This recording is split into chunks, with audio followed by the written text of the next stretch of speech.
You wish to speak by pressing the button on your mic, and the chair invites you to speak. Your mic will turn red. Apologies. I have received apologies from Councillors Axford, Bowerman, Martin, Newton and Ward. Who's that? Also Reid, Cooney and Bray. Bray. Okay, thank you. Are there any further apologies? No. Can I ask Councillor Wills, the election of the Civic Mayor, can I ask Councillor Wills to move the motion to defer this item?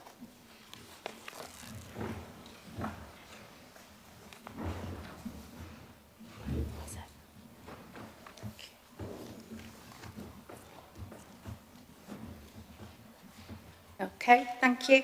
Can I ask that the appointment of the Civic Mayor for 25-26 municipal year be deferred until 6:30 for the ceremonial part of the meeting? Thank you, Chair.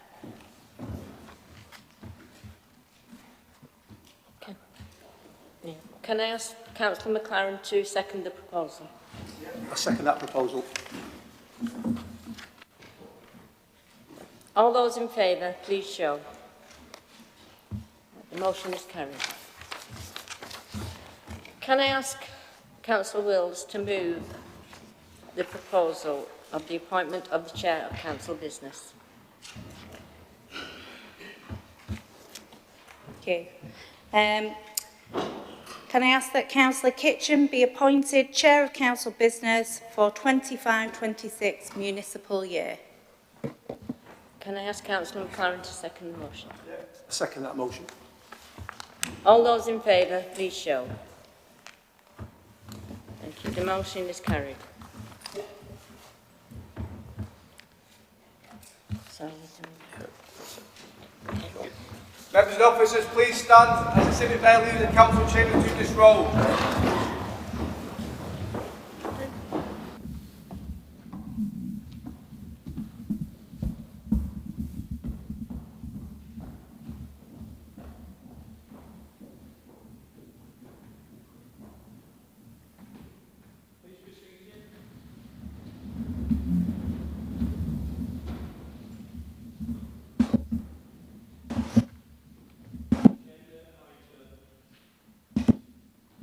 Mike, right? Move on. I wish to remind members that the primary purpose of this evening's meeting is to select the Civic Mayor and their deputy. This is a legal requirement. As it is tradition at Tameside, we have deferred the mayor making to the second part of the meeting. For the mayor making, there are a number of invited guests who have been invited to attend the meeting from 6:30 onwards. It is my intention to ensure that we are ready to begin the mayor making by 6:30 p.m. I believe that gives us plenty of time to conduct the other business in front of us this evening if we conduct the meeting in an ordinary and efficient manner. With this in mind, please try to refrain from repeating points that have already been made, sticking to the matters on the agenda. The Constitution does allow the moving of some procedural motions without prior notice, which are designed to move matters on, and if necessary, these will be used. Can I now ask if we've got any declarations of interest?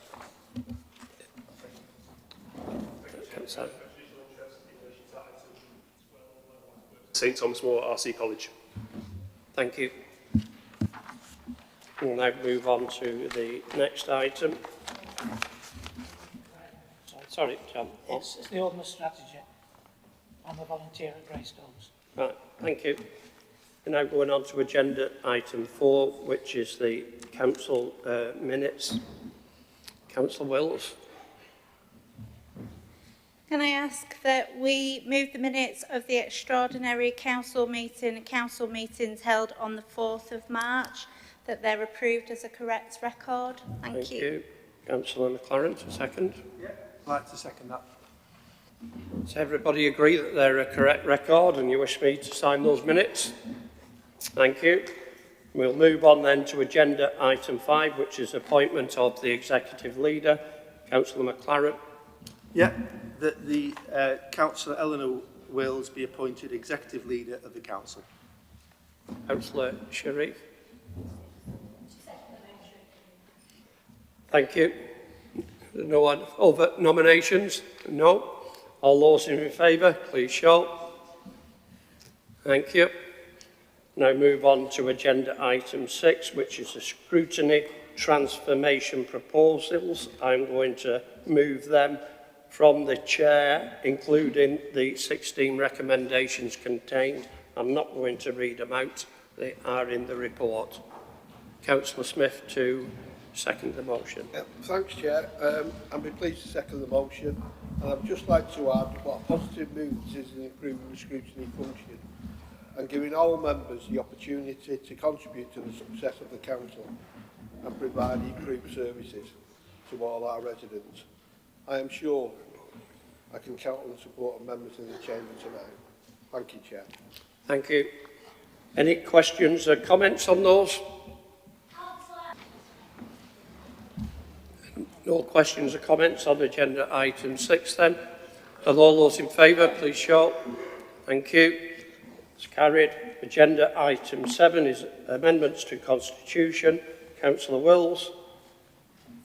Thank you, Chair. I didn't want to interrupt you before, but I do have a speech just following on from my reappointment as leader. Okay, thank you. So I'll go through this first and then obviously open for the constitutional changes.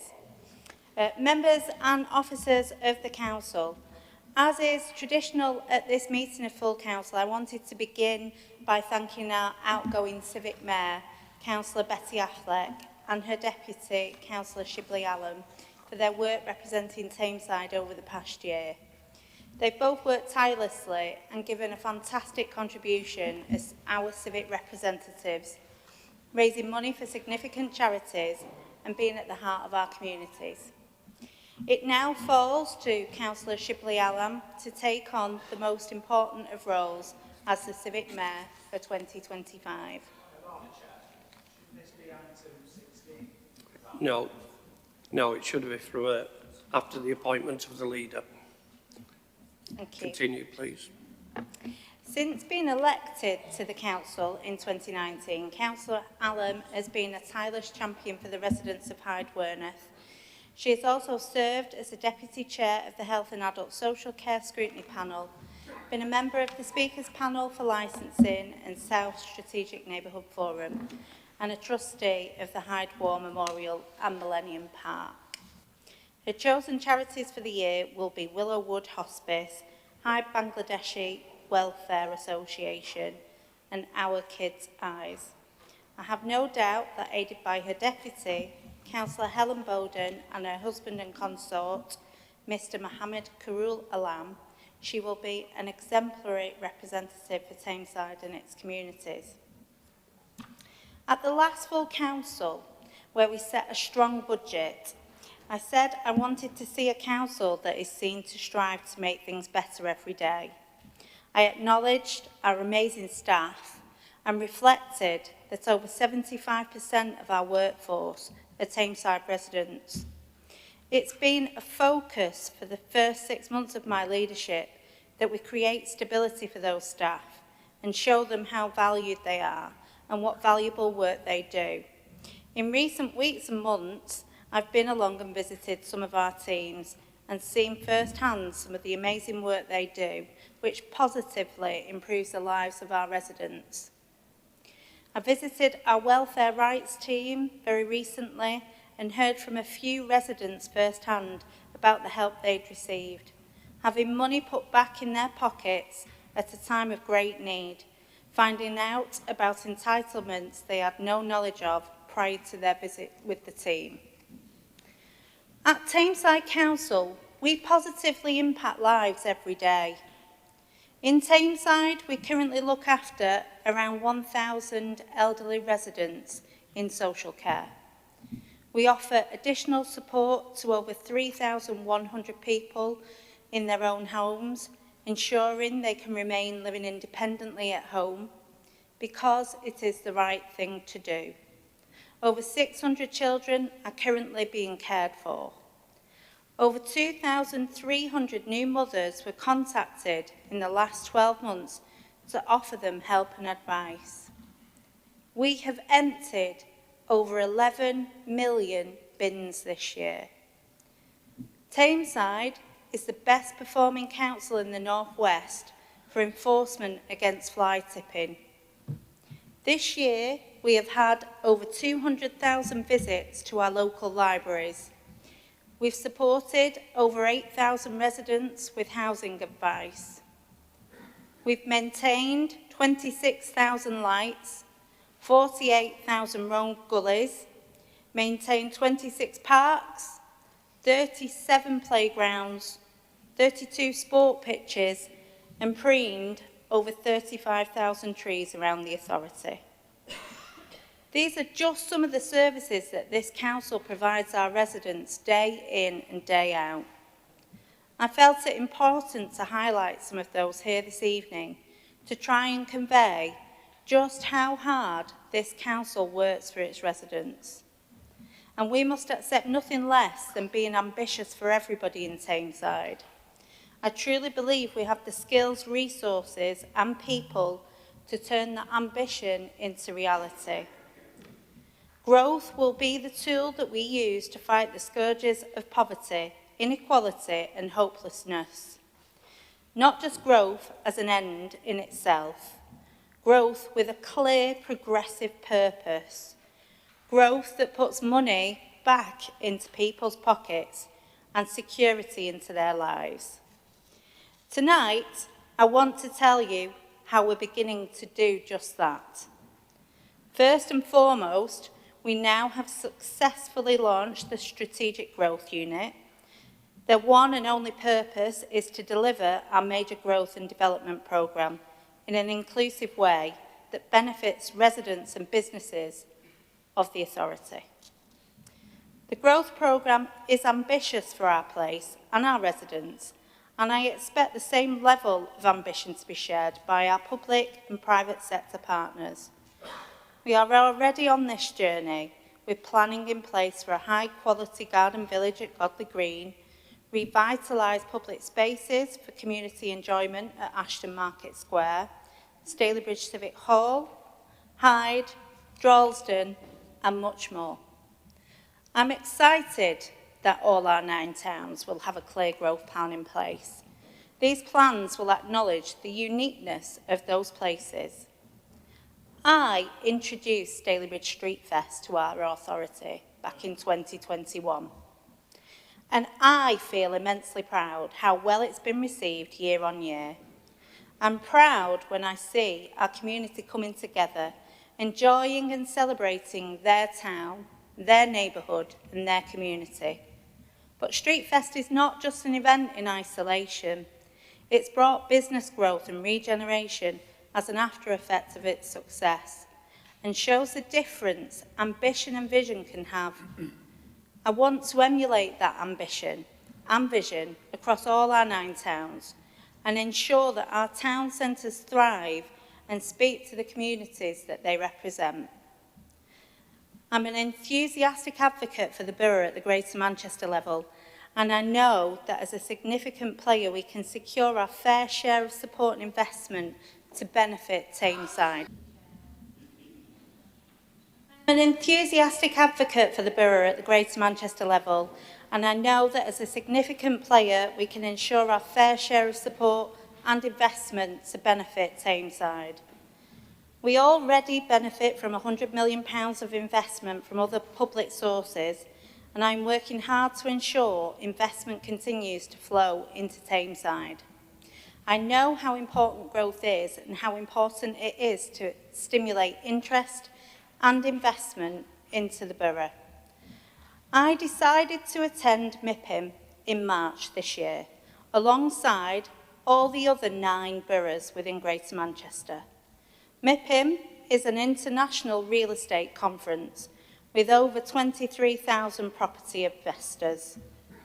We cannot sit back and hope investors will knock on our door. We must go and seek investment opportunities and spread the opportunities waiting to be harnessed in Tameside. Attending MIPIM was a significant signal to the market that Tameside is open for business. We are a serious place where the private sector can invest with confidence. I've had a lot of positive feedback from developers, and there are conversations ongoing, and I will be delighted to bring this back to full council at a future date as these opportunities progress. I'm proud to put Tameside on the map and make it clear that we are open for business at events like MIPIM. I will unashamedly continue to do this because this is a necessity. We have to be in the conversation alongside every other GM authority and push our agenda out to the market as loudly and clearly as possible. As a flavour, we are going to directly deliver 5,000 good quality new homes across our town centres and Godley Green. 160,000 square metres of highly skilled commercial floor space, primarily at Ashton Moss and St Petersfield. We have the active travel improvements across our town centres, Ashton and Denton. We have public realm improvements across our town centres, Ashton, Stalybridge, Denton. Okay, please continue. Thank you, Chair. From day one, I've made it clear that I want Tameside Council to be a council that doesn't run away from challenges, but runs towards them to deliver true, lasting and fair change. At our council meeting in March, when we set a strong budget, I said that I wanted to create a borough that all of us can be proud of, and I want to see a council that is seen to strive to make things better every day. I still stand by this and go further and say I'm delivering it. Our new free parking offer demonstrates I am a leader who delivers. I committed to a full parking review, and we are delivering what the residents want as a result of that consultation from next month. With my colleagues, I will continue to explore all new opportunities that makes Tameside a place of destination, including looking at improved health and leisure offers, working with our partners as part of the wider vision for our town centres and as part of our master planning work. As with the changes to scrutiny and the Council's constitution being put forward to be approved here this evening, we are committed to transparency and challenge, because we should always challenge ourselves to do what is right for our residents and for this authority. In July's full council, we will bring forward future corporate vision and improvements with our corporate plan, outlining our key priorities over the next 12 months. I say it again, Tameside is open for business. We are committed to working together and supporting our local people to address issues that affect them. We are listening, and more importantly, we are doing. Over the next 12 months, we will continue to show you, the residents of Tameside, that you have a voice, and the heart of this leadership will always be to serve you with honesty, drive and passion for our home. Tameside is our home. Thank you, Chair. Thank you.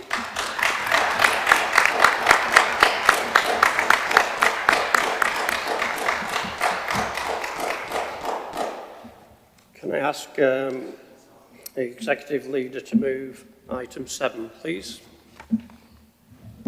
Thank you, Chair. So I'm just going to ask if members could approve the recommendations as set out in the report. Thank you. I'll second it. Motion, Chair. Councillor Dickinson. Thank you, Chairman. Agenda item 7, amendments to Constitution. Overview Audit Panel. Changes to the Overview Audit Panel were discussed by the panel, and it was decided that the Overview Audit Panel would be disbanded and the Scrutiny Coordination.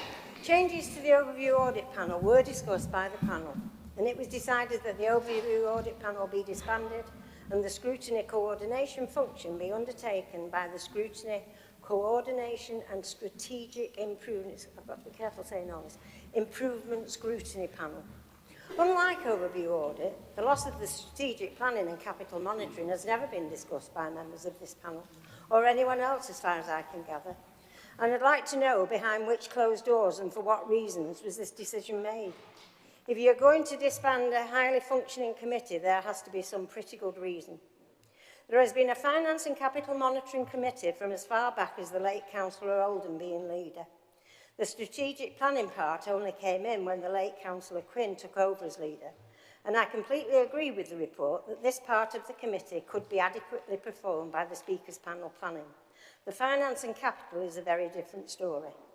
It was the Finance Committee chaired by the late Councillor Middleton that unearthed the Labour scandal of Tameside Enterprises Limited, where £2.5 million had been, I think the word was lost, and I know many people lost their jobs. Recently, it is the capital monitoring part of the committee which discovered that the let using a 13-year-old contract was not value for money, and the result of that is stated further on in the agenda.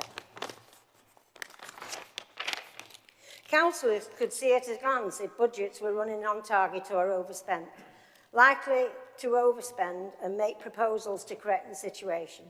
Councillors not on the committee could look at the agenda and know exactly how each department budget was being managed.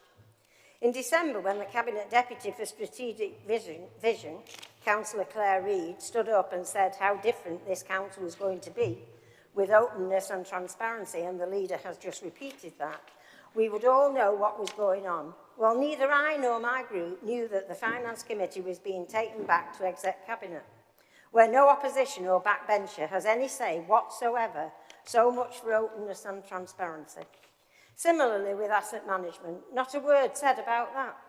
It was only an advisory committee, I know, but when it started, there were assets on the books that had been there, in some cases 5 years, and were still waiting for action. And councillors on the committee started asking questions and pushing for answers.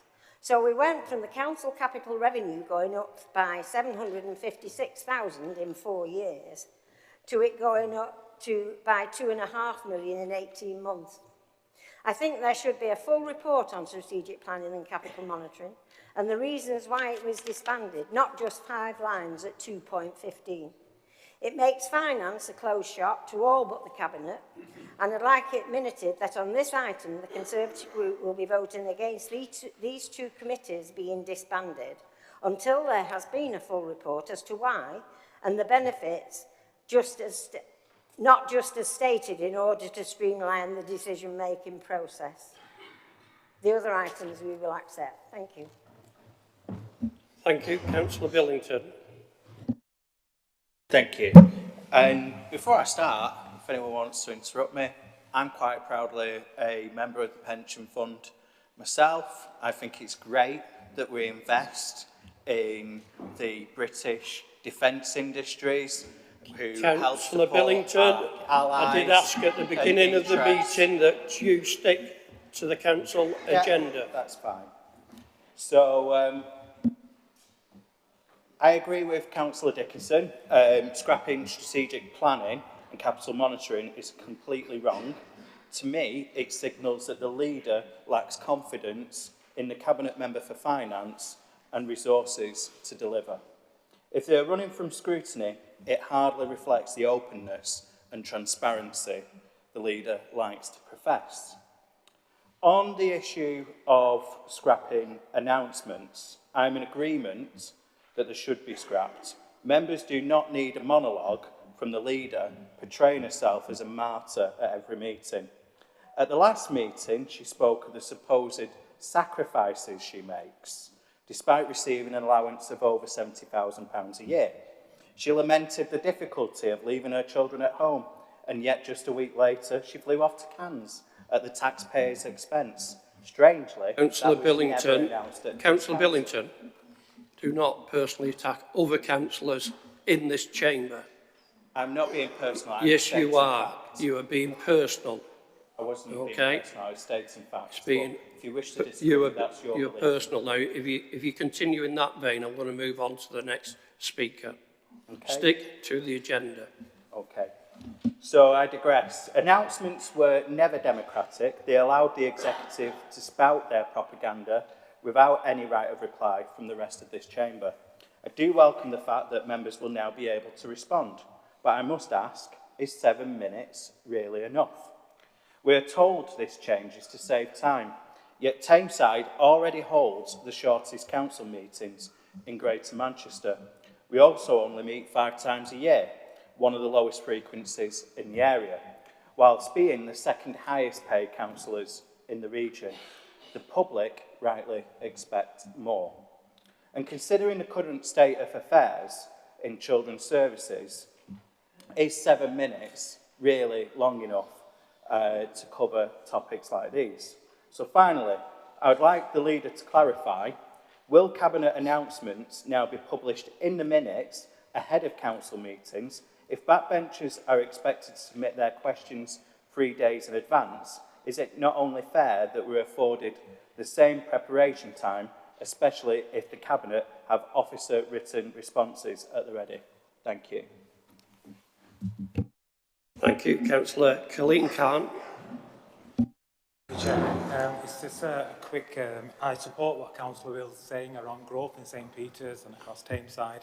A lot of the small businesses, independent businesses, complain around the business rates. Will this council have an opportunity to look at that to bring more growth in to support small businesses? Because I think there's plenty of opportunities, but some of the problems that some of the local small businesses are telling me is the business rates are causing them lots of economic problems. Thank you, Chair. Thank you. There's no other speakers. Executive Leader to respond. Thank you, Chair, and thank you, councillors, for your responses to our agenda items with regards to constitutional changes. I'm not motivated to personalise things other than to say, obviously... Continue, Councillor Wells. I was saying with regards to Councillor Dickens' responses regarding the constitutional changes and the end of some of the meetings, it's incumbent on me as a leader of this council to take stock and actually recognise the work that our directors need to be getting on with. The 2 boards that are listed within the constitutional changes aren't decision-making boards, and actually, as a leader of the opposition, you are afforded, Doreen, the time that you need with officers to discuss all those matters. The strategic planning elements will sit back within planning, and any time that you need with our finance director, assistant finance director, you would be afforded. But I do think it's important that our officers get on with the doing. All of the decision-making elements will go through Executive Cabinet, as they have always. With regards to Councillor Billington's comments on the changes with Executive Cabinet members offering reports, I was hoping, to be honest, that Councillor Billington would celebrate that, given that he's asked for further opportunity to scrutinise members, and we're affording him the opportunity to do that. With regards to the minutes, yes, there will be something worked within the council agenda minutes to ensure that your understanding of what the content will be. Hopefully that covers everything. Oh, sorry, with regards to Councillor Khan's comment on council business rates, I think that's probably worth me picking up with him outside of the room. But thank you. Thank you. I will... sorry. I can't hear you. I can respond to Councillor Khan if you wish. And outside the room, please. Oh. Thank you. As the leader suggested. Thank you. Okay, so it's been moved and seconded. I note the Conservative group will be voting against the removal of those 2 committees. So if that can be noted. All those in favour? The report? Thank you. All right. That is moved. We're now going on to agenda item 8, which is appointment of the monitoring officer and the section 151 officer, Councillor Wills. Can I ask that we move the recommendations, which are that Janet Wachowski be appointed as Assistant Director of Legal and Democratic Services and appointed as the Monitoring Officer, with effect from the 1st of September, and also the recommendation that Zoe Evans, Assistant Director for Finance, be appointed as Section 151 Officer with effect from the 1st of June. That would be for a period of 6 months. Thank you, Chair. Thank you. Councillor McLaren. Yeah, I'd like to second that, Chair. Thank you. That's been moved and seconded. There's no other comments. All those in favour of those appointments? Thank you. We'll now move on to agenda item 8, which is the appointments of Executive Cabinet panels, Standards Committee, outside bodies and opposition spokespeople. That's on your yellow sheets, which you've got. Can I just remind people, any queries on membership must be addressed through Chief Whips in the first instance, or with the Head of Democratic Services, where you don't have a Chief Whip. And I'd just like to say that we do have a standing item at every council meeting to make changes if they're needed at that stage. Councillor Wells. That we move the recommendations set out on the table report, please, Chair. Thank you. Thank you. Councillor Costello. Thank you, Chair. Before the Chamber votes on the appointment, I just want to draw members' attention to the proposed appointments to the Standards Committee. According to the Council's constitution, the role and function of that committee is, and I quote, promoting and maintaining high standards of conduct by councillors. And I'd ask fellow members to consider whether the proposed appointments truly reflect and uphold that role and function. And I'm talking specifically about the proposed appointment of Councillor Warrington to that committee. Many of you will remember that Councillor Warrington was the executive leader, and her conduct in this very chamber was so bad as to force her own party to remove her from office. But that's perhaps a matter of opinion. Councillor Costello, I've already asked one of your colleagues not to personally attack any other member of the council, and that is the case for Councillor Warrington as well. This is not a personal attack, Chair. This is about the standards of the council. What isn't a matter of opinion is that that councillor is currently suspended from her party. She's suspended because of her involvement in the now infamous Trigamy Timbers WhatsApp group, which I know the Chamber is familiar with. But as a reminder for the public watching here and online, Trigamy Timbers was a WhatsApp group in which fellow councillors, members of Parliament, Labour activists and, most abhorrently, members of the public were mocked and abused, prompting the suspension of 2 MPs and 11 councillors. The content of that group has been widely shared in various news outlets, and I don't think anyone would describe it as anything like close to high standards of conduct. In the transcripts of that group, Councillor Warrington has over 1,500 contributions. Contributions that include descriptions of people as stupid, as idiots, as peevish, and even as bonkers, though that last one was specifically around 2 of our borough's MPs, so many in the Chamber might agree with that. I raise it as a point of debate, not a point of order. There's no constitutional reason why Councillor Warrington can't be appointed to standards. But I would ask members to examine their own consciences on the issue and consider whether she should be appointed to standards, whether her conduct is of the high calibre that this committee aspires to, and what such an appointment would say about us as a borough. Thank you, Chair. The appointment to individual members on each of these committees is down to their individual group. Like you said, there's no constitutional reason why anybody can't sit on any of these committees. Investigations are going on concerning certain matters, and those haven't been precluded yet. But until they are, they're quite entitled to stand on these committees. Okay? Any other questions or comments? No? All those in favour? Thank you. We'll now move on to the next item. Just bear with me. Which is agenda item 10, which is the calendar of meetings. And ask Councillor Wills to move. Chair, can I ask that we move the calendar of meetings for 25-26 and agree them as a correct record that's been reported to members ahead of the meeting? Thank you. Thank you. Councillor McLaren, a second. Motion. Okay, there's no other speakers, so you're all in favour of receiving those? Thank you. Now move on to agenda item 11, member attendance, Councillor Wills. Thank you, Chair.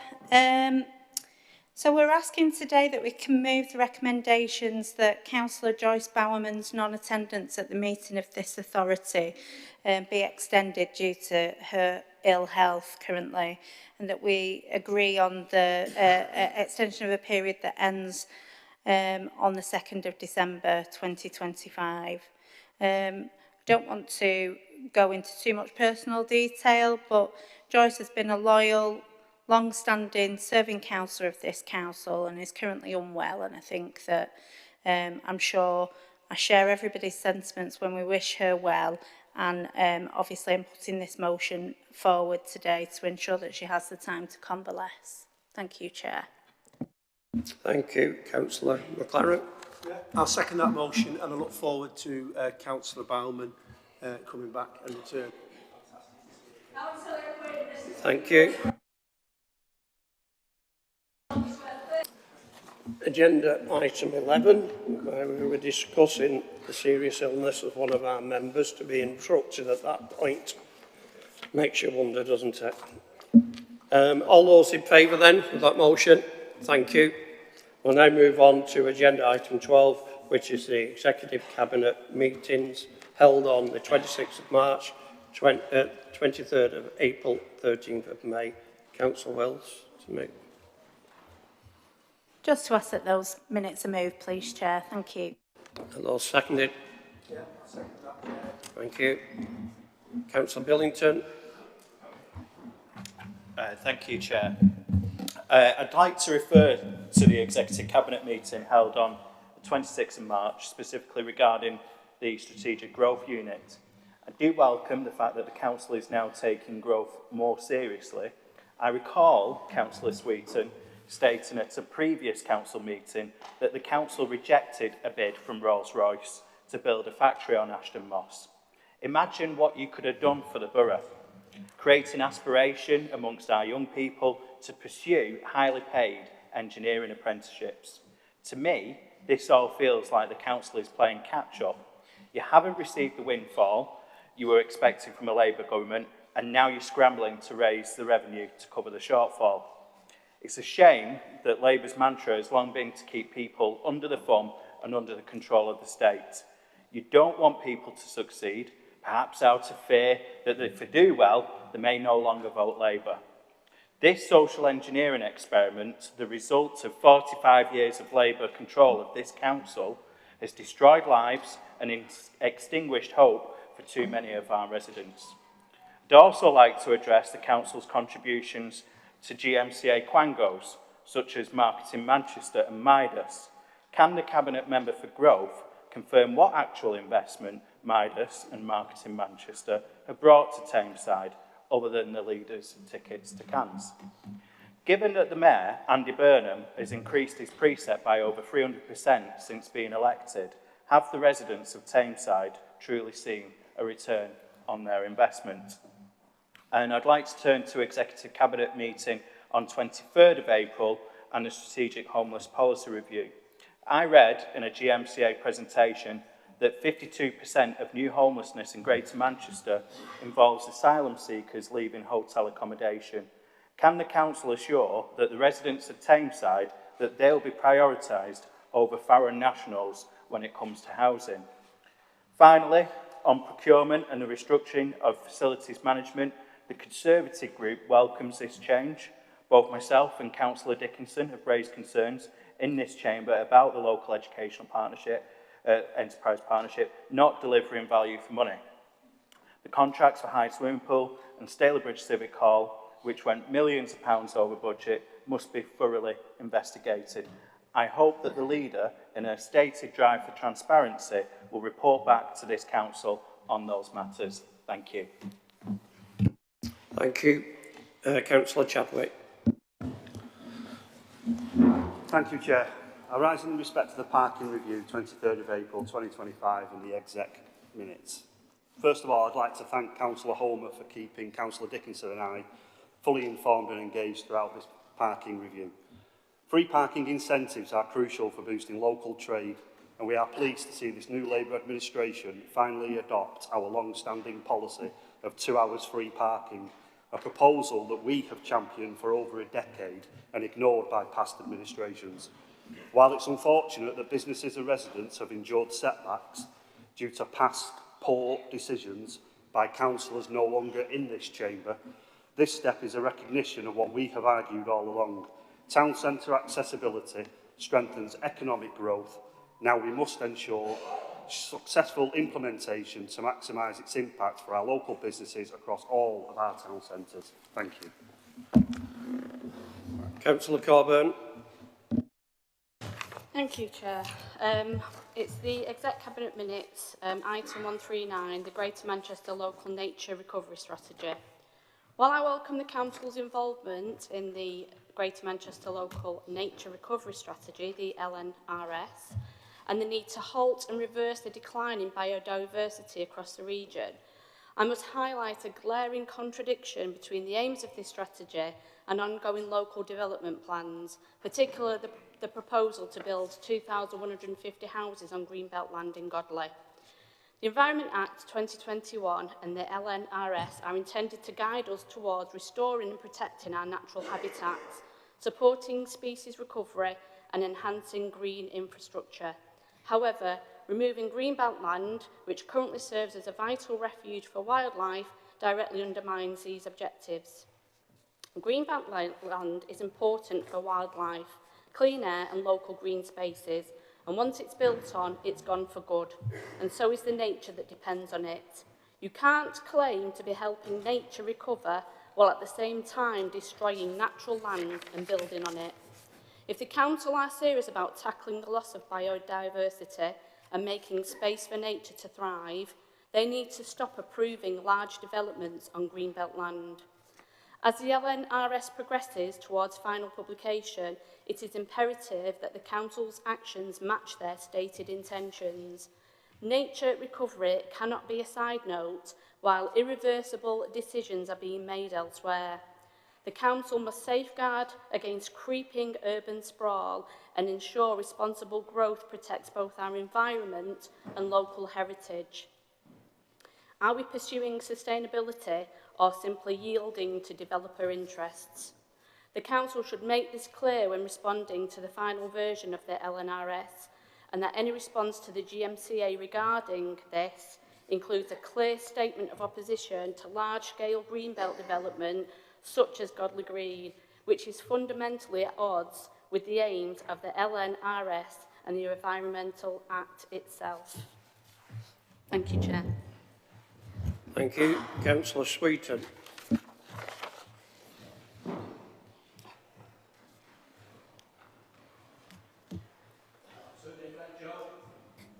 It is now. Right, I should have raised a point of order then. You're right to mention Rolls-Royce, fantastic British company.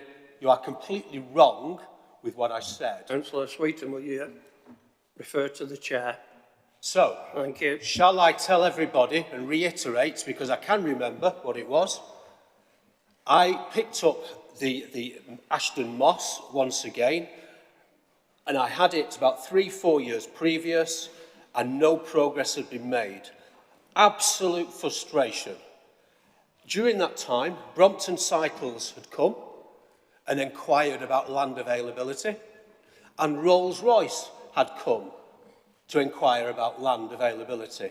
Unfortunately, Ashton Moss wasn't ready at that point to take a development of that size. That's what I said. I was demonstrating my frustration. Now, in the interim, Chair, what has happened is the Council have pushed Ashton Moss significantly, and I would say that if Rolls-Royce were to come knocking, we could have a conversation. That's what I said, that's what I meant, and I will reiterate that this Council now is in a position to talk to blue chip companies of that ilk about developments just like you're talking about that will offer good wages and employment and great skills. Thanks, Chair. Thank you for clarifying that. Councillor Dickinson. Just a very, very quick point on Executive Cabinet 26th of March, 117 Strategic Planning. The leader did answer the questions I asked about why the planning was going, but she didn't mention and totally missed the point of no consultation, not speaking to anybody. And I get that she is leader and has to make decisions, but there is a massive difference between leadership and dictatorship. Thank you. Thank you. There's no other speakers, executive leaders to respond. And thank you for comments and questions. I will leave it to the relevant exec members to...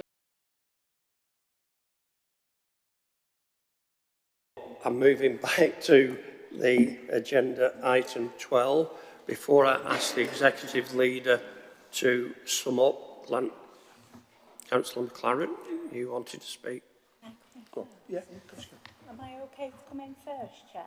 If you wish, but you still have the right to reply. Yes, thank you. I'd not quite finished, so I'll kind of counter backwards. But before I do, I just wanted to say a note of appreciation to the Chair this evening, because it's been a very difficult meeting to chair. So thank you, Chair. I think you're doing a sterling job in a difficult climate. Back to the matters in hand and the questions that have been posed from our opposition group. As I said a moment ago, I will allow the exec cabinet members to respond directly with the detail with regards to the points raised. But I just wanted to kind of raise a point with regards to the clarity that I've had this evening as executive leader, and that is a Conservative group on the back foot. It feels very much like there's a celebration of all the successive changes that are coming forward through this council, through this leadership. The shame is that Councillor Chadwick and Councillor Billington want to take some form of accolade for those, and that's not the first time I've experienced that. I've experienced that with my delivery of Stalybridge Street Fest, which was my idea and my delivery. But again, we will promote growth, we will accelerate it. That is happening, and this is a progressive council. The car parking was done under my instruction with a full, thorough consultation with residents, and is being effective from June. As I said, what's clear to me today is an opposition on the back foot, not recognising our successes, but trying to claim them as their own. With regards to dictatorial leadership, Councillor Dickinson, what I would say is I did have a meeting scheduled with you to go through these, and obviously I understand that you'd been unwell with your hand and that got taken out of the diary, but I'm more than happy to brief you with those meetings. And again, I think I've covered the points with regards to why those meetings have changed. Thank you very much, Chair. Thank you, Councillor McLaren. Yeah. Thank you very much, Chair. Thanks for the opportunity of answering some of the questions. The one thing I'd start with is I learned a new word today on the radio. It's nosophobia, and it's a phobia of not wanting to accumulate knowledge and facts. And I'm really, really saddened and disappointed by the first question that I'll go to about the homelessness, because 52% is not a figure that I recognise. But I'm not going to talk about numbers. I'm not going to talk about sort of 52%, 32% and all that, because it's clearly just designed to be divisive and to be a wedge issue. And I find it really, really upsetting, because the people that we're trying to help, not only do we have a statutory obligation to help them, but we've got a compassionate obligation to accept them and to try to help them. Because the point is, if you don't intervene at an early stage, you can be the most compassionate person in the world, but ultimately it causes trauma to the individuals, it causes trauma to the people who are around them, and it's a lot more expensive. Now, why do I allude to this? I allude to this because we can turn this into a wedge issue, and we can say to people, let's not help those people that look like us. We could say that if we were wanting to audition to join Reform. But I'm not here to do that. I'm here to say that we have a serious business here with homelessness. We've got record levels of investment going into our homelessness people. We have strategies in place. We have a homelessness strategy that's out at the moment that I would implore everyone and all the members of the public to look at on the Tameside website and please contribute. The clue's in the word draft. I want everyone to contribute to this because it's so very important. You know, because of 14 and 15 years of austerity cuts, we've not been in a position till now to do this. But up until recently, Tameside Housing Advice was only open 2 days a week. It's now open 5 days a week. Before this, we've got an app that's called ActionAid, which helps people who want to access that. And one thing I would say is that people focus in on asylum seekers and migration, but I would remind the people that have asked that question. I'm from a military family, and I know there's lots of people in this room who have people who've served in the military. And even our new councillor, he served with distinction with an army record, with the Lancashire Fusiliers. Why do I raise that issue? I raise that issue because the vast majority of people that I speak to who are rough sleeping are ex-service people who are suffering trauma. And to bring out a cheap line of 52% of people, I mean, what is that about? Is that what we're reduced to? I'd like to invite everyone, Conservatives, Reform, our own members and the public to join me and join our leader in trying to solve this problem and trying to help people. Because that's what I joined politics to do. Now, I could get up and I could exchange blows and do all that and try to make some cheap comments, but I didn't enter politics to do that. I entered politics to try to help people, regardless of fear or favour, regardless of political complexion, and that's what I'm determined to do.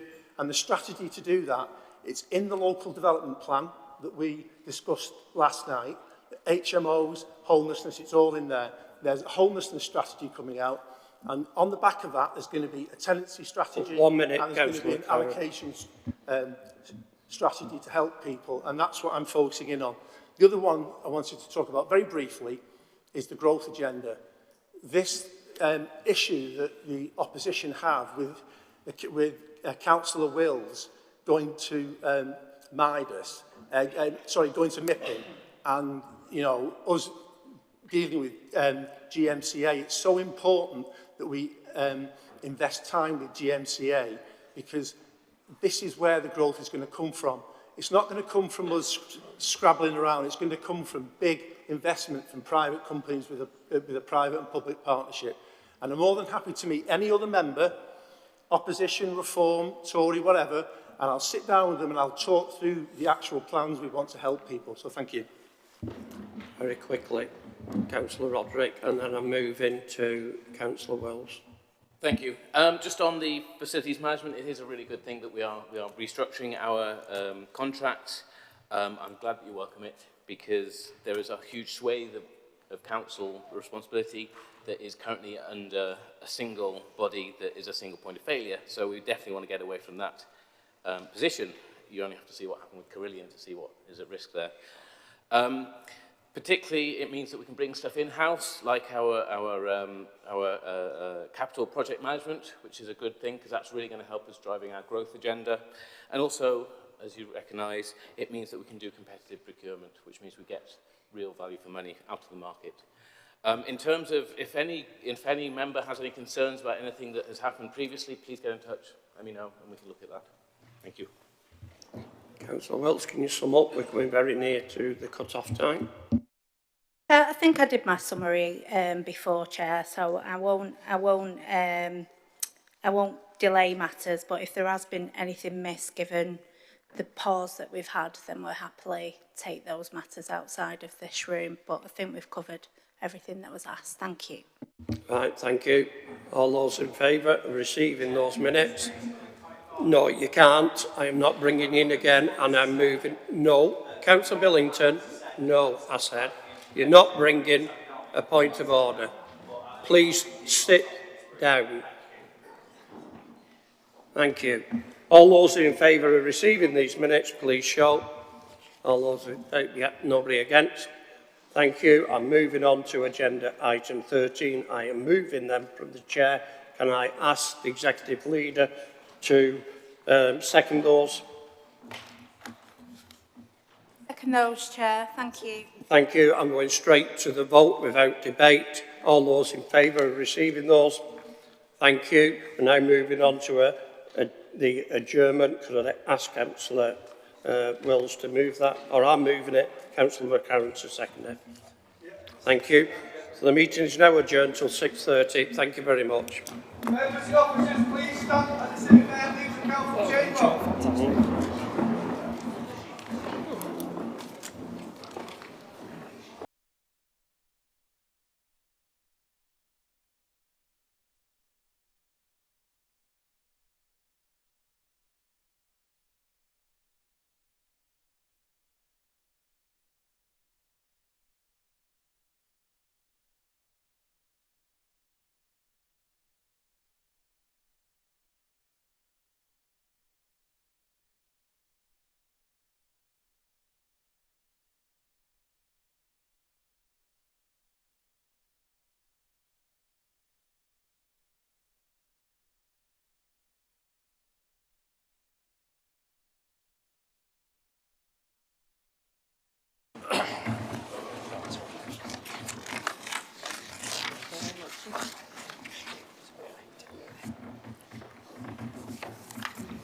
Good evening, ladies and gentlemen. Please be seated. Can I please remind you that mobile telephones should be switched off to silent. I now call upon Councillor Joe Kitchen to propose the formal motion for the election of the Civic Mayor. Thank you, Madam Mayor. I'm delighted. I'd like to propose the following, that Councillor Shibley Allen be and is hereby elected Civic Mayor of the Tameside Metropolitan Borough, of Tameside for the forthcoming municipal year. Councillor Allen, or Shibley, as we all fondly know her, becomes our new Civic Mayor, and in fact the 50th Mayor of Tameside. Represents a couple of notable firsts. She's not only the first woman born in Bangladesh to be the Mayor of Tameside, but any authority in the north of England. She came to the UK when she was 8 and later moved to Tameside, making it her home. She is married to Mr. Mohammed Kareem Alam, who will be her consort. Councillor Alam was elected to Tameside Council in 2019 and represents the Hyde Werneth ward. Over the following 6 years, she's proved herself as a committed councillor, dedicated to her ward, the town of Hyde, and to Tameside as a whole. Her hard work has been amply demonstrated by the way she has carried out her role as Deputy Mayor over the last 12 months. Among her various council posts, Councillor Allen attends the South Neighbourhood meetings, is on the taxi licensing panel and is a junior whip, as well as Deputy Chair of Health and Adult Social Care Scrutiny Panel. She's also a trustee of the Hyde Walrole Trust and of Hyde Millennium Park on Cross Street in Hyde. Beyond her public duties, Councillor Hallam has a range of interests, including cooking, spending time with her family and friends, and generously helping people throughout Hyde. A fine quality in a councillor and a mayor. She knows the coming year will be very busy, but she's looking forward to it, and especially to meeting as many people as possible, including as many community groups from across Tameside, from schools and volunteers. I know Councillor Hallam will do an excellent job as our Civic Mayor, and I am proud and honoured to put her name forward. Thank you, Madam Mayor. Thank you, Councillor Kitchen. I now call upon Councillor Feely to second the formal motion, as moved by Councillor Kitchen. Thank you, Madam Mayor, and I am delighted to second the motion. So I'm absolutely delighted to be supporting Councillor Shibley Allen in her new role as the next Civic Mayor of Tameside. We've heard from Councillor Joe Kitchen of the history and the background, and I just wanted to give a personal recollection of some of my memories of Shibley's early days when she first became a councillor. So one of my first memories of working with Shibley was when she asked to meet me to discuss some casework.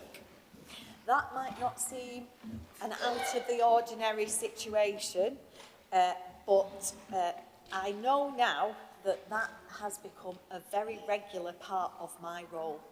And we do laugh about that, myself and Shibley. And Shibley has brought the most casework to me than any other councillor that I've worked with. So we decided to meet at High Town Hall Friday evening. I did think that was unusual, but okay, I will go and meet you. Not sure where we're going to go. She took me to the local chippy in Hyde, and she treated me to fish and chips and a soft drink. Now, that might not seem a very glamorous evening to spend, but I have to say, the fish and chips in Hyde are wonderful, and the company was great. And it was very, very kind and generous of Shibley to do that. I think, as you can see, we're lucky when we get a glass of water at a lot of our meetings. So fish and chips and a soft drink, that was absolutely perfect. So this became the first of many of my conversations that we have had. And as I said before, I do joke with Shibley saying she is the councillor that brings the most casework. I am wondering now that when she becomes mayor, that I might have a quieter year and that perhaps she'll be busy with other activities. But I do think this is a reflection of her hard work and commitment that she has to residents and the determination to support them as best as she can. And she does come back and returns until she gets the answers that she needs. So in this year as the Deputy Mayor, Shibley attended many events and she kindly stood in for Madam Mayor Councillor Betty Affleck at our Stalybridge Christmas celebration event. So in the freezing cold, Shibley stood at the side of the stage. She was chatting to residents, performers, to the team, and she stayed for quite a long time. And it was a cold evening, and it is hard and it is difficult sometimes. But she was absolutely brilliant, and with her customary warm welcome, she made us all feel at ease and made every attempt to make the experience feel special for everybody involved in our event. So Shibley is a kind, gentle, caring and strong woman, and I'm delighted and privileged to speak in support tonight. I wish you, Shibley and Mohammed, the very best of luck for your year ahead. I am sure you're going to do a great job, and many people, groups and organisations are going to be greeted by your warm welcome and kindness, as I and many others have been lucky enough to experience. And I think all the qualities are going to make you an absolutely brilliant team, and you will do a great job. Congratulations.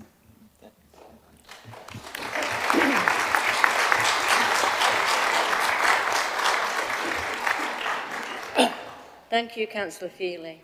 I put the motion to the Council that Councillor Shibley Allen be elected Civic Mayor of Tameside for the ensuing municipal year. All those in favour, please show. Thank you. The motion is carried. Can Councillor Kitchen and Councillor Feely, can I ask you now to please leave the council chamber to collect Councillor Alam?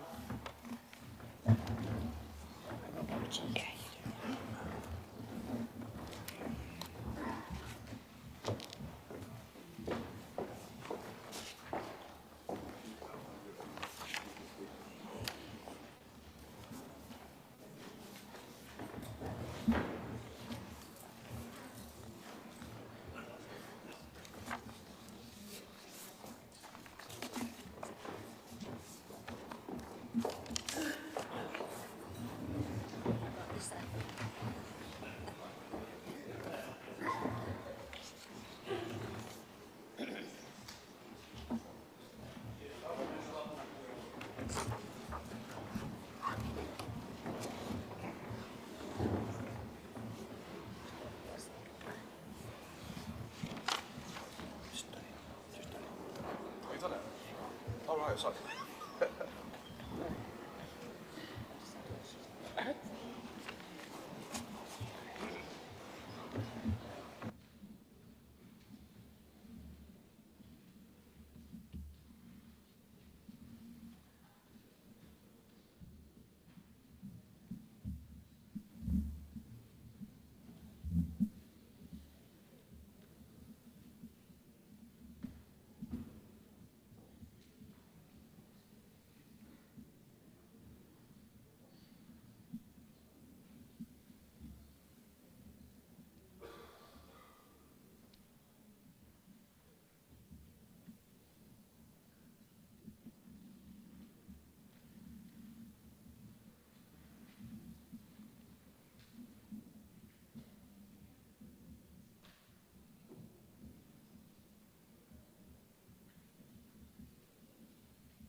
Councillor Alam, it is my pleasure to inform you of the Council's decision to elect you as Civic Mayor of Tameside for the ensuing year and offer my sincere congratulations and good wishes.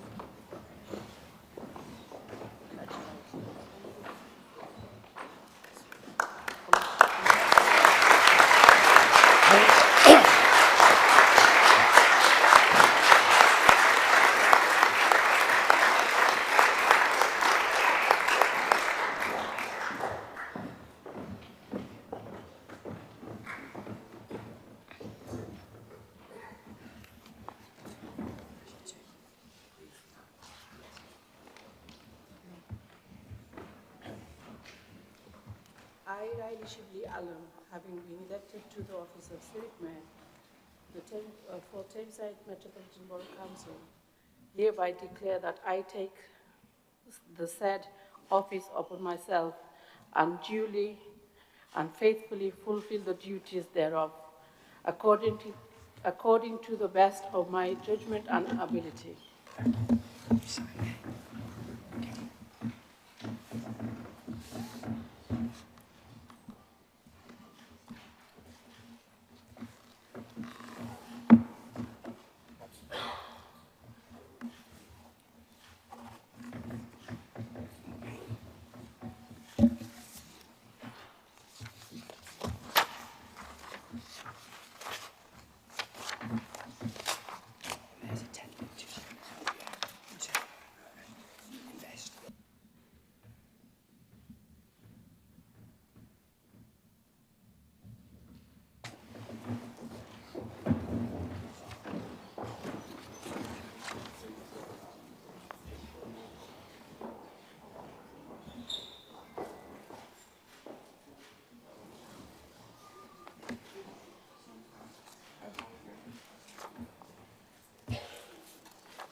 Where's your console? Yeah. Where's your console?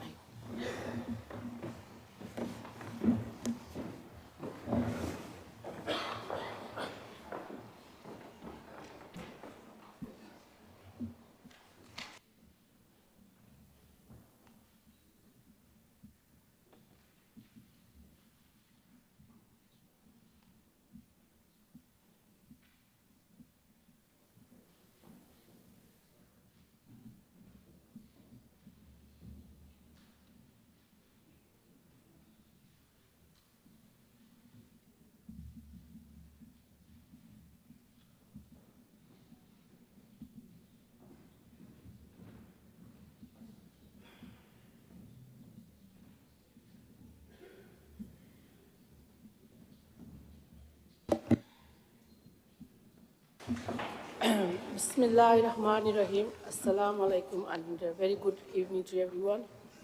My dear councillor colleagues, friends and respected guests. Today is a moment of immense honor for me, a moment that fills my heart with humility, pride and deep gratitude. To stand before you as the Mayor of Tameside is a privilege I will cherish deeply, and I accept this responsibility with sincere commitment and dedication to serve. I am fully aware of the significance of this role. It carries with it weight of history, tradition and service to the wonderful people of our borough. I pray that I can do justice to this prestigious office, just as those who came before me and have done so admirably over the past 50 years. In particular, I must pay tribute to my dear friend and colleague, Councillor Betty Affleck, our outgoing Civic Mayor for 24-25. Betty, you have been an inspiration. The way you carried out your duties with such dignity, dedication, and grace is something I deeply admire and will strive and emulate in my own mayoral year. I do not stand here alone. I stand here because of the love, the prayers, and the unwavering support of so many. To my husband and my consort, Mohammed Khairul Alam, thank you for walking beside me every step of this journey. To my children and my family, your constant encouragement fills me with strength, and your sacrifice have not gone unnoticed. To my colleagues in the council, my dear friends, Mohammed Nasir Khan for running my campaign, my tireless campaigners, and most importantly, the residents of Hyde Werneth. Your trust in me is what has brought me to this moment, and I forever grateful. I cannot stand here without thinking of my late father.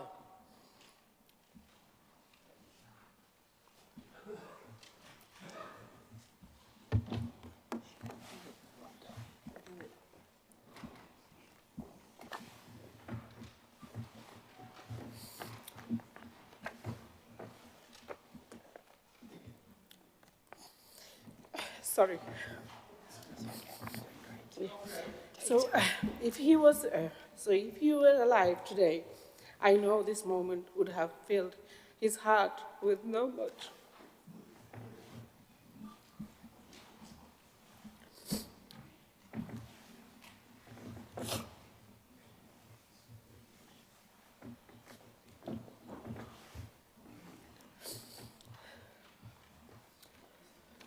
Sorry, I'm very emotional when it comes to my father.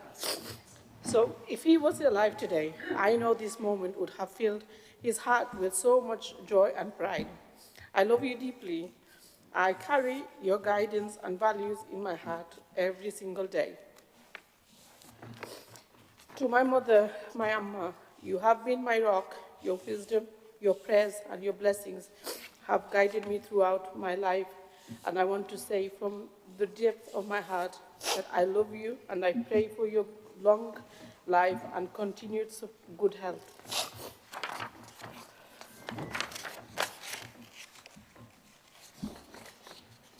To my children, I know that public service has often taken me away from you. I have not always given you the time you deserve, but please know this, I love you dearly. I value your patience, your understanding, and your quiet support more than words can express. To my sister and my brothers and their spouses, thank you for always being there for me. Your wavering support is something I will forever cherish. Thank you, Ali Akbar, my closest cousin, for always supporting me. A special thanks to Councillor Tafin for inspiring me. A heartfelt thank you to Councillor Eleanor Wills, the leader of the Council, for your guidance and your support. To Councillor Jed Cooney, thank you for believing in me. Your confidence has given me the strength to step forward, and your support has been deeply appreciated. To Honourable Jonathan Reynolds, MP, and his dedicated staff, Joanne, Jan, Judith, and Hugh, thank you for always being there for me, and your support and guidance have meant so much to me. To Amy for being amazing, taking care of all the administrative responsibility diligently. Sorry, it's just sometimes like, I can't see. I must also extend my heartfelt thank you to Jim Fitzpatrick, whose mentorship and support over the years have made a real difference in my journey. Jim, your belief in me has always been a source of strength. I am deeply grateful to Rahana, Begum, Gemma, Gaskill, trustees and staff of Diversity Matters Northwest for always supporting me. Also, Mohammed Abdul Masabbir and the Hyde Bangladesh Welfare Association for their constant support throughout my journey. Today is not just about a title, it is about service to the people of Tameside. It is about representing our borough with honesty, compassion, and commitment. I am deeply proud of Tameside. Our strength lies in our people, in our unity, and in our diversity, and in our shared hopes for a brighter future. I promise you all that I will give my very best as your mayor. I will work hard and I will represent our borough with the respect and passion it deserves. I know this journey will bring challenges, but I also know I will not face them alone. With your continued support, your guidance, and your prayers, I look forward to a meaningful and rewarding year ahead. Thank you all from the bottom of my heart. Thank you.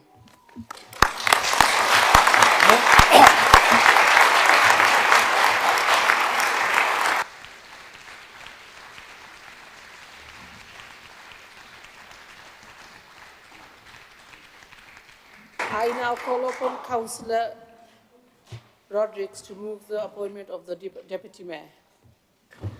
Thank you, Civic Mayor, and congratulations, Councillor Allen. This is a very nice day. I propose that Councillor Helen Bowden be and is hereby appointed Deputy Mayor of the Metropolitan Borough of Tameside for the forthcoming municipal year. And it is my great honour to be able to propose Councillor Helen Bowden as Deputy Mayor. I'm fortunate enough to be able to call Helen my ward colleague and my friend. And I will be eternally grateful for the support and encouragement that she and Councillor Robinson have given me over the last few years. We truly are Team Newton. Over that time, I have seen Helen's indomitable spirit as she has overcome health challenges and personal challenges, and I've also seen her deep devotion to tackling the challenges of poor mental health in our community through her work, and championing women's equality through her politics, and promoting culture through her volunteering at Hyde Festival Theatre. Helen is deeply embedded in our community in Hyde Newton. Wherever we go in the ward, Helen is forever being stopped for conversations, which can make ward activities a little frustrating when you just wanted to knock on the next door, post the next leaflet, or pick up that next bit of litter only to discover that Helen is off in the distance, deep in conversation with someone. But I know it is also no accident that she received the highest number of votes in our all-out elections in 2023, with such a strong grounding in the lives of the people she has represented on the council since 2007. I have no doubt that she will bring her indomitable spirit, her devotion to community, and an unwavering moral compass to bear on the role of Deputy Mayor and then as Mayor. I am also sure that the other GM dignitaries that she meets along the way will not know what has hit them. And I wish Helen and her consort Leslie all the best. Thank you.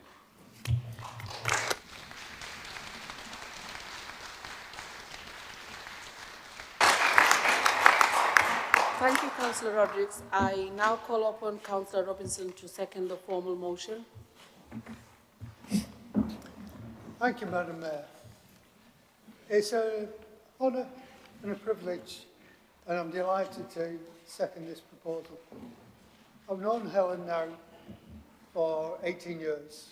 The first time we met was at a selection meeting in Newton Ward, which she clearly won, and it's been a pleasure to work with her.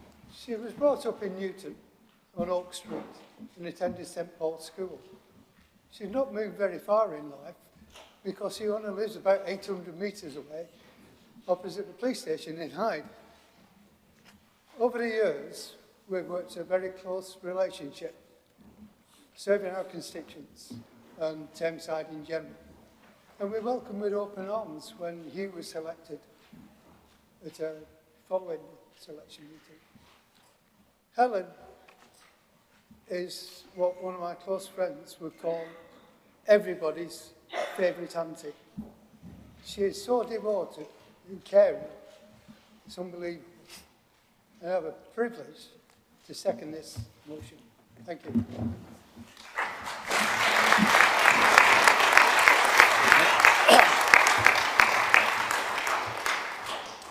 Thank you, Councillor Robinson. I now put the motion to the Council that Councillor Bowden be appointed Deputy Mayor of Thameside for the ensuing municipal year. All those in favour, please show your hands. Thank you. The motion is carried.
I, Helen Bolden, have been elected to the office of Deputy Mayor for Thameside Metropolitan Borough.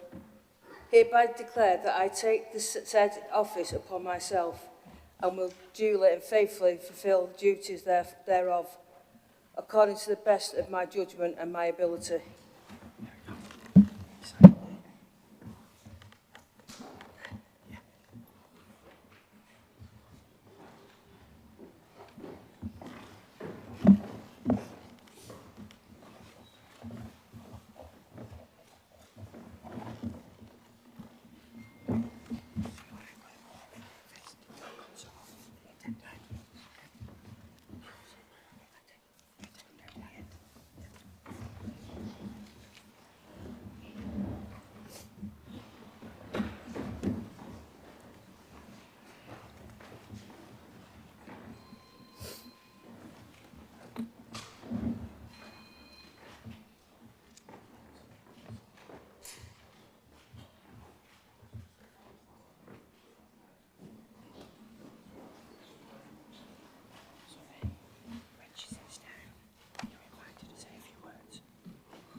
I invite the Deputy Mayor to say a few words, please?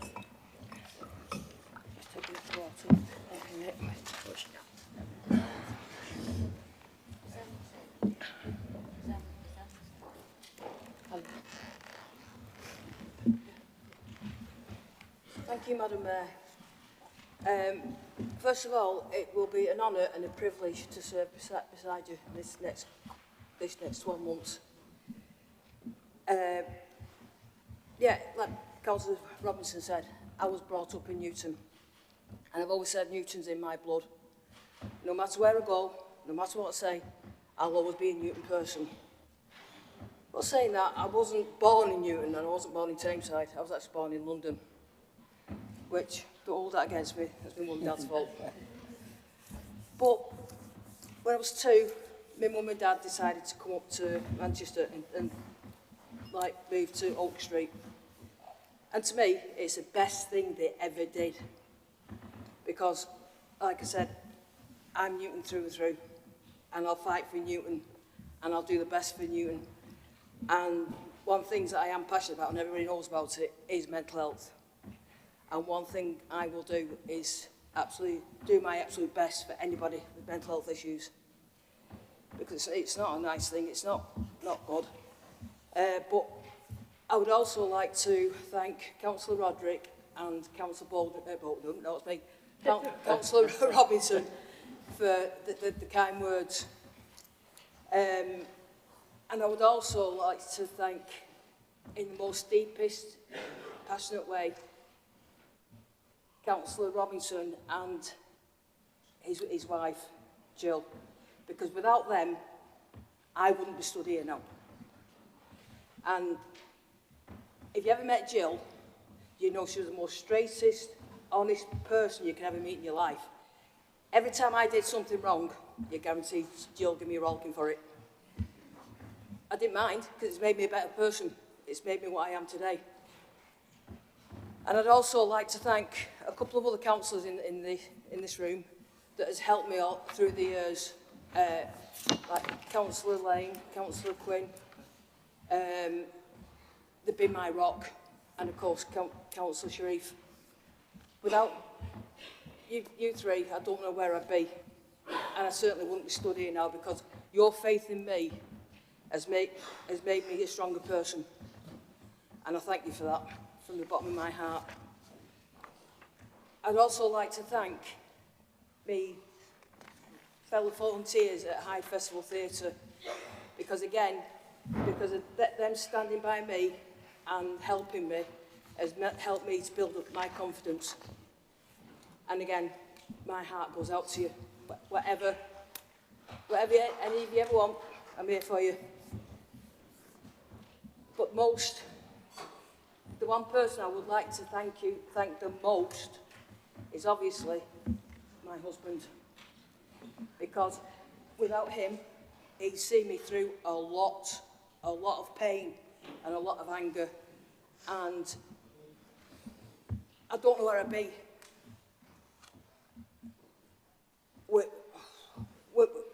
I'm going now. Without him. Right from the word go, when my mum was in hospital, and I couldn't make it up to hospital, Les went up to see her. When my mum needed help at home, it was Les that went up to help her. And as years gone on, when I've needed that help, and I needed like emotional help, somebody to stand by me, somebody for me to shout at, somebody for me to almost fight with, he's the one person that stood beside me. He's the one person that has believed in me and made me, again, what I am today. Because without him pushing me, again, I wouldn't be stood here. And to be fair, and I'm not being funny, without him, I wouldn't be alive. And I mean that because obviously he knows what I've gone through. And I'll say it now, he is my hero, and I don't care what anybody's said, I just can't, anyway. But if Dad was here, he would be the most proudest man in the world. That's Leslie's dad, by the way, not mine. He'd be the most proudest man in the world because Leslie is sat up here to be my consort. And you know what? Thanks, Dad. You're the best. Thank you.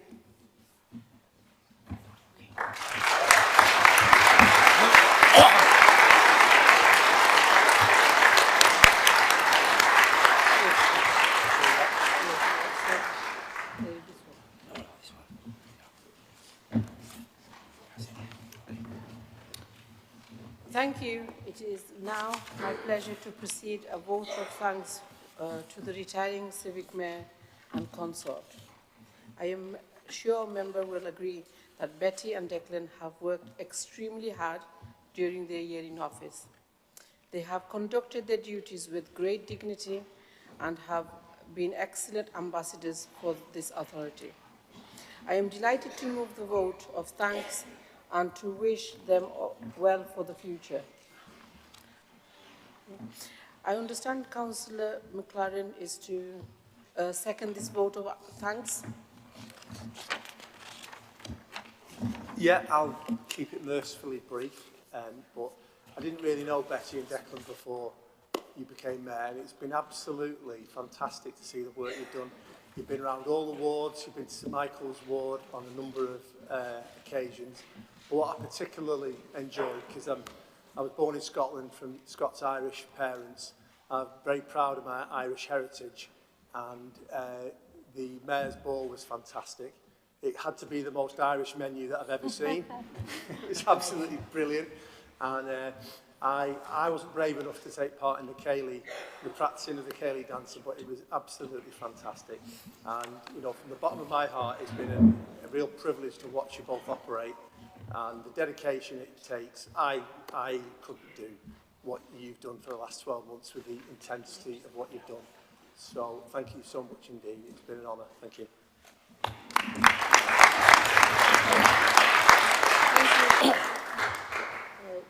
As I begin my year of office as the 50th Civic Mayor of Tameside, I feel it is only right that I should pay tribute to the men and women who have gone through me in the line that stretches back to 1974 and the first mayor of this borough, Councillor Jim Eason. But most especially, I want to thank my predecessors, as the Civic Mayor, Councillor Betty Affleck, and her consort, her brother Declan Fitzpatrick. The Fitzpatrick family have a long history of public services in Tameside. Betty's father, Joe, was the Civic Mayor of 40 years ago, supported by his wife, Rose, to whom I know Betty was very close. Betty and Declan have done an impressive job in upholding that tradition. The two of them have been superb ambassadors for our borough and worked tirelessly during the year of office. The list of events they have attended is much too long to mention. Yeah. But let me say that they have met and engaged with a whole range of people. And when I say that, I mean the whole range of people, stretching all the way from those who lived in deprived areas to His Majesty the King. They have supported volunteers and community groups. They have worked tirelessly for the mayoral charities. And I have to say here that anyone who attended the Irish-themed mayoral ball or the magic of Motown night would have agreed they were both very enjoyable events. I went to it, so I have experienced myself. So, and in a year when there were some major military anniversaries, Betty and Declan have represented Tameside with great dignity. I'm thinking of the 80th anniversaries of the D-Day and VE Day, and of course, remembrance in November. I think you will agree with me that Betty and Declan did a first-class job as the Civic Mayor and Consort, and that you will want to join me in thanking them. and wishing them well as they prepare to relax. I say relax, but I know Betty will still be very busy with her duties as the godly counsellor, volunteering in the Cafe 710 and Hyde Mellor and many more. I want to finish by saying thank you, Betty and Declan. You have done a fine job in representing Tameside and Hyde. Your parents, Joe and Rose, would be proud of you. And with that, I close my commitments and formally propose this motion of thanks to the retiring Civic Mayor, Councillor Betty Affleck, and her consort, Declan Fitzpatrick.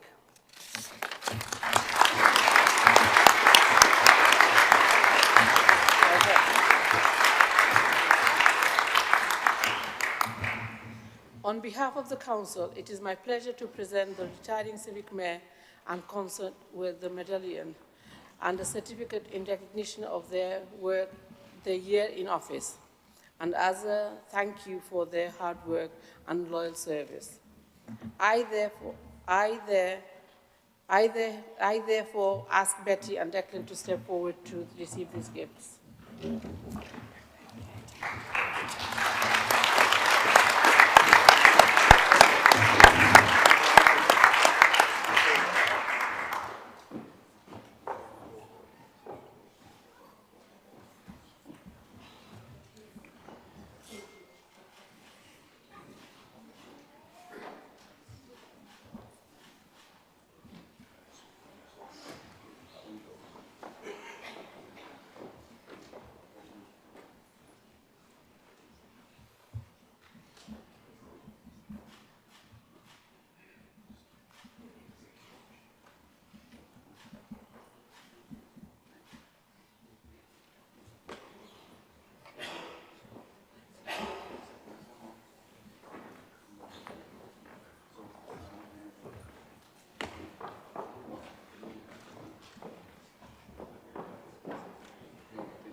I would like to invite Councillor Betty Affleck to say a few words, please. Thank you. Thank you, Shibley, and thank you, Andrew, for those kind words. First of all, I'd like to thank my consort, my brother Declan. I don't think he really realised what role he was taking on when I asked him. But he's been truly wonderful, and he's even given up golf days to come on my engagement. Not many, no, not many. So he really has been, he's been fantastic, there's no two words about it. I want to thank my mayoral staff for their support throughout the year, Amy and Natalie, and a big thank you has to go to Joe, our driver. If you ever need to know anything about the mayoral post, anything at all, Shibley, just ask Joe. Oh, yeah. He's the one that knows everything, and he also takes the best photographs.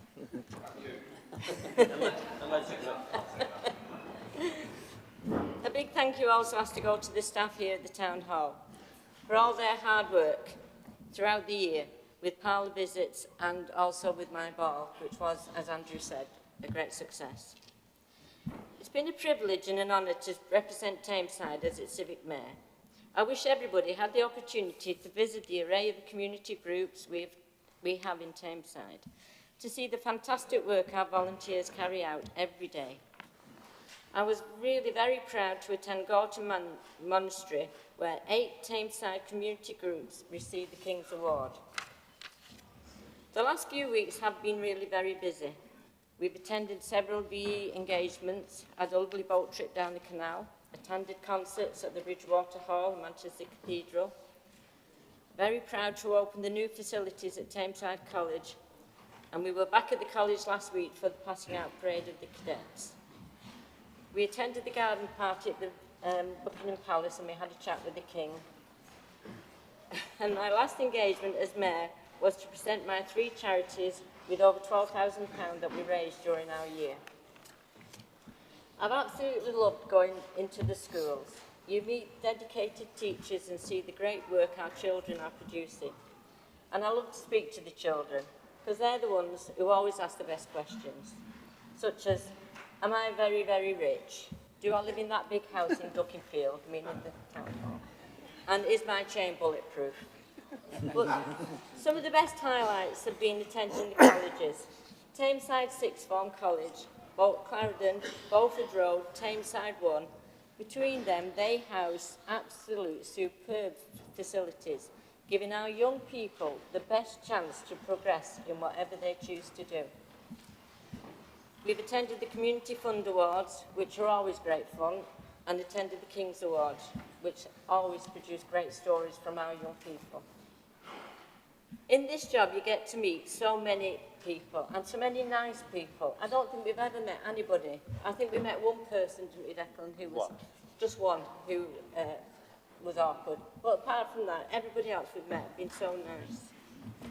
We visited churches, temples, mosques, community gardens, football grounds, community centres, the Air, Sea, Police and Army Cadets, Scout and Guide groups, community kitchens and food banks. We've made so many special memories, but one memory that will stay with us was when we were asked to judge a fancy dress event at the Lausanne Club.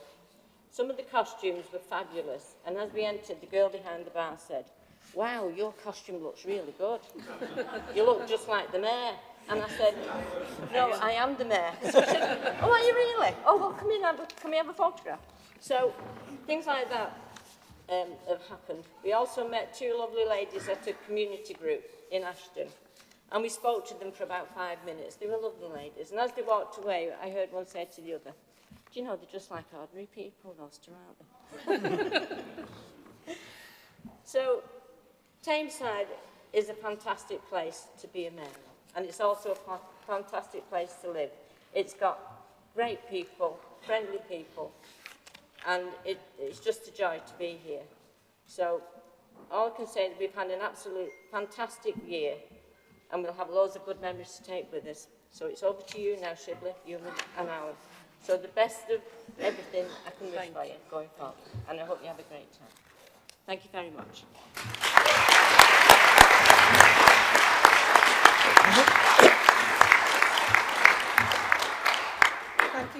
Thank you, Councillor Affleck. And that concludes the annual meeting of the Council. Members and officers, ladies and gentlemen, please stand.